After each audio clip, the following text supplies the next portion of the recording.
So anyways, oh, here we go again. Welcome. Howdy up. You say put on your safety belt. Here we go. Okay, we're going to sort of take a look at the whole picture of the actually we began a long time ago, and asking the questions on the parsha, right? We find that not every Jew we find that every Jew is called Yehuda and not Reuven, not Shimon. And I did have different questions which were asked, and to be able to get into answering them, so we have to get into the Rebbe Rashab explains over here that there's another explanation for what we spoke about before of the fact that the soul is only in the nose. Okay, we spoke until previously that it means that the neshama to be able to connect with the body, right, is not able to do such a in eternal way unless a person goes through the process of davening. A person prays properly and he prepares himself to be a vessel. Then the soul has, so to speak, someone to talk to. But if the animal soul is not excited, not interested, not warmed up to the idea of connecting, so then you're, so to speak, of the animal soul being quiet until you finish davening. But then he said, "No, it's my turn." Okay, so he wasn't. The process is to make him a vessel that he wants to connect with the Creator, and this we do through the process of the when we think during the Pesukei Zimra, and we think during the saying of the brachos of the Shema. This all prepares the animal soul to be able to want to connect. Yeah, it's enjoyable, understandable, and it makes sense that they should be connected with the holiness of the holy soul. But now there's a second explanation. What does it mean that the soul is only in the nose? It means that not just the part of the soul which is connected to the body is not connected yet, but the source of the soul is not yet connected. And to be able to make the person should be able to be a vessel that the source of his soul should be should be able to reveal is dependent on the first stage. And if his animal soul and his soul are working together, so then he's become a vessel to be able to receive the the source of the soul. It's called the shorsh. What is being connected to the shorsh and add in that wasn't before? As we know that the person is not his intelligence. Right? A person is not intelligence, and different proofs of it that the intelligence changes, and a child's intelligence is not like an adult. So therefore, this is not the essence of the soul. It's one of the powers of the soul. But through the using the intelligence of a person, it can wake up a desire to be a vessel to receive the essence of the soul.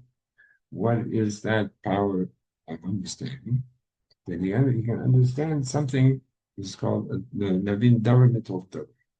The person can understand that when he understands that there's a depth in his understanding that he doesn't understand. In other words, to be able to make to go from the essence of the Creator in the infinite light to a physical world is understood that it has to be that it's filtered out along the way. And we call it that the world is being created only through a glimmer of light. And when a person thinks in such a thing, realizes that everything which he perceives is coming from a source which is much higher than what he could perceive. And therefore, it causes him or a desire to want to be able to hook in to the real source. And the fact that he has this desire to hook in the real source, it becomes a vessel for the essence of the soul to be able to be revealed, perceived and revealed. The essence of the soul is different than in its revelation than the part of the soul which is connected with his understanding. His part of the soul which is connected with his understanding has to be limited to the animal soul. Not to speak the same language, right? The person goes into some sort of a class that is above his understanding, to either fall asleep or walk out, right? He's not there. So therefore, we have understanding which is taken from a certain, it can deal with the animal soul, which also has understanding. And the difference of the levels of the animal soul and the soul, the different levels. The understanding of the animal soul is coming from what's called klippas and yoga. You see the kind of thing which covers over, but that has light in it, it can be utilized to be elevated. And the intelligence of the holy soul is coming from what's called the level of a lakus, it understands holiness. So therefore, it can deal with the concepts of understanding of the animal soul. They can, so to speak, learn to talk the same language. Whereas the essence of the soul is not limited to understanding. Since the essence of the soul is connected with the Creator, and the essence of the soul functions with which in an area which is above understanding, and so therefore every Jew has the power to give himself over in self-sacrifice, and even though it doesn't make any sense logically. There's many stories of Jews that were put under pressure to convert or to bow down to idols or whatever was presented as a situation where they refused to do it, even at the cost of life, which doesn't make any sense because where they're coming, where every Jew is coming from from the level which is above sense. It's in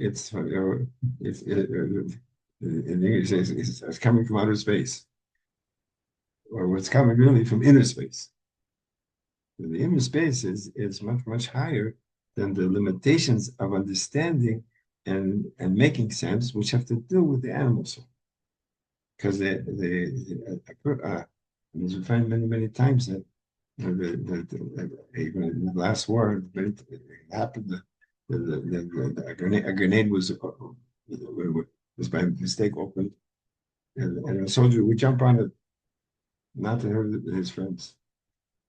Logic, but that's the essence of the soul. The essence of the soul knows that this is what I have to do, and that's what I do. And many stories of the fact that even children, right, have also this power of self-sacrifice, which is above understanding, even though in terms of the responsibility for doing Torah and mitzvahs, they're not yet responsible.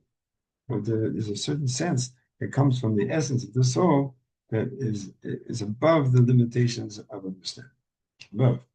So therefore, when when a person does the proper approach to davening, and he thinks into the fact that everything which he perceives is coming from a source which is much higher than his perception, and he has a desire that it should be revealed at this higher level, and that makes him a vessel that he can hook in with his essence of his soul, with this unbelievable desire to do the will of the Creator, and this actually affects the level of his understanding, goes to a higher level. It's not something which you can sort of make a ladder and walk up the ladder, but you can prepare that such a revelation should be able to be a vessel to receive such a thing, and then it has an effect on the person. The person's whole attitude changes, his whole what's important changes, and we find also that in the last week's parsha when Moshe Rabbeinu wants the Jews to go into Eretz Israel, and they decide that they can't go in, and so Hashem punishes them. They said they're not going to go in. So the next morning they say, "Okay, we're going." So and Adonai can ask the question, "What happened? What happened? First no, first yes, first no, then yes. What's going on?" So the answer is that the only reason why they didn't want to listen to Moshe Rabbeinu was because of the Yetzer Hara, the inclination for bad, was ruling over them. As soon as that they heard the punishment, the inclination of bad fell down, and it was revealed the desire to do what you're supposed to be doing. So it wasn't right time. They shouldn't go in then. It wasn't successful, but the turn was an immediate turn. Why? Because that's the essence of a Jew. Since a Jew is connected in his essence with the Creator, until now, with the Bab Shira, the King Mashiach tells us that we have to look at ourselves that we are one with the Creator, not just we connecting to the Creator, not that we just trust in Him. That we, every Jew, because of the soul, is united with the Creator, which is a very high level, and have to get used to thinking about that. Because what we're seeing now with all the miracles that are going on, the Creator is showing the whole world that we are His people, and He's protecting us above the rules of nature. We just heard there was a building which is hit. I don't know exactly where yet, and 80 families. It knocked out 80 homes, and everybody came out without a scratch. Not even have to put on a band-aid, right?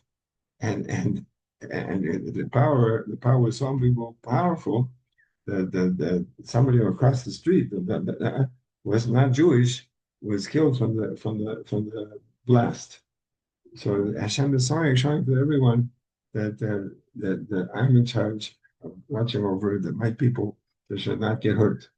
And this we're seeing that the whole world is being able to perceive this now. And therefore we're actually being pulled up into the level and the atmosphere of Geulah. And specifically today is the day when the Lubavitcher Rebbe, the King Mashiach, was escaped from the hands of the Nazis. And they should be destroyed. Every memory should be destroyed forever. And he managed to come to America on this day. And this was the beginning of the process of purifying the lowest part of the world. This is explained that in the time of the giving of the Torah, half the world did not receive the impact of the Torah. This is called the lower part of the world, which was that time was the American. And so when the Rebbe came, so then began the process of taking part of the world, which is the lowest, and lifting it up and preparing it for the redemption, which the Rebbe explained that process in 1991 is finished. And now our program, our need is to now to prepare ourselves and to accept the rulership of King Mashiach. And that's when we now see that the whole world is going to be able to recognize and listen to Melech Mashiach. Even now that they have the program that the Mashiach can speak and in whatever language he's talking. And in another place in the world, you can see a three-dimensional image talking the language of that country. So therefore, it's exactly what it says that the Mashiach will talk and everybody will be able to learn. So exactly in our times. Anyways, we're so now finishing off this part of the Mimer, which is ends with finishing the questions on the parsha. And so we're now going to answer the questions. But how come that how come that when we talk about the name of a Jew, we call him Yehuda, and not Shimon and Levi? So Shimon and Levi have to do with the different kinds of service that a person has. Moving, it means not seeing things. For a person, by seeing things, and you can look into the world and see how great the Creator is, so you can come to love. Shimon is the concept of hearing. The person can hear, and that means that something is far away from him, comes to have reverence. But Yehuda is a concept of modeh, that he is able to give himself over. And this is the concept of every Jew. Every Jew is able to give himself over to the Creator because he has ability of self-sacrifice. Okay, there's a few of the concepts from this mimer. And with that, we'd like to say that everyone should be together in the rebuilding now of the third base Mikdash through Melech Mashiach, Chi Adonai, Rabbeinu, Melech Mashiach.